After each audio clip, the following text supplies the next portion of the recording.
Tunaona kuna uwezo wa lugha au tunasema uwezo wa kunena kwa lugha. Asema na mwingine matendo ya miujiza,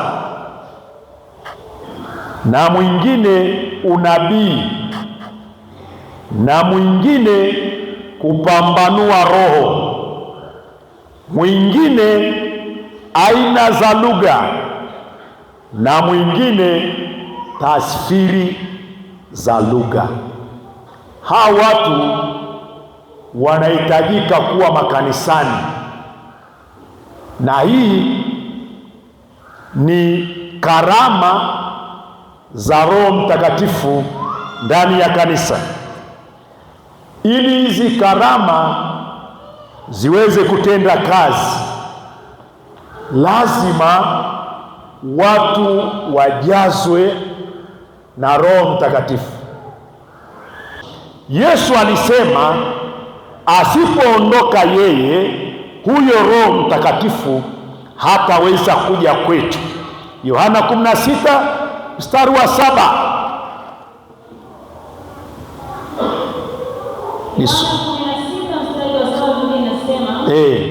Lakini mimi nawaambia yaliyo kweli. Yawafaa mimi niondoke. Kwa maana mimi nisipoondoka, huyu msaidizi hata kuja, bali mimi nikienda zangu nitampeleka kwenu. Lakini mimi nawaambia iliyo kweli, yawafaa ninyi mimi niondoke, kwa maana mimi nisipoondoka, huyo msaidizi hata kuja kwenu, bali mimi nikienda zangu nitampeleka kwenu. Anaitwa nani? Anaitwa nani? Msaidizi. Maana yake ni nini? Ili uweze kufanya vizuri unahitaji msaidizi. Nirudi kwa mfano wa kawaida tu. Mfano wa kawaida tu. Biblia inazungumzia kuna wasaidizi wangapi kwenye Biblia? Wasaidizi wangapi? Wangapi? Wawili. Msaidizi namba moja ni Roho Mtakatifu kwenye maisha yako.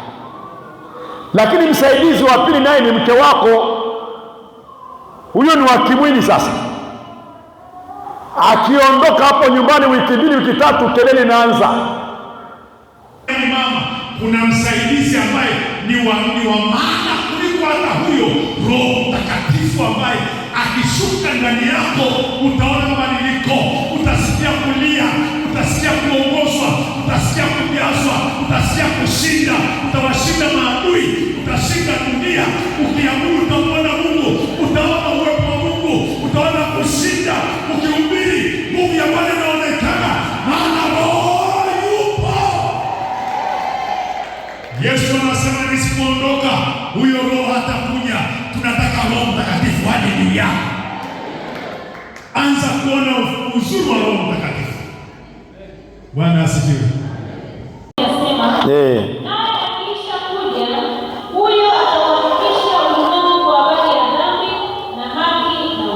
Atauhakikishia ulimwengu kwa habari ya nini? Dhambi, haki na nini? Mtu aliyejazwa Roho Mtakatifu, dhambi haipati nafasi ndani yake.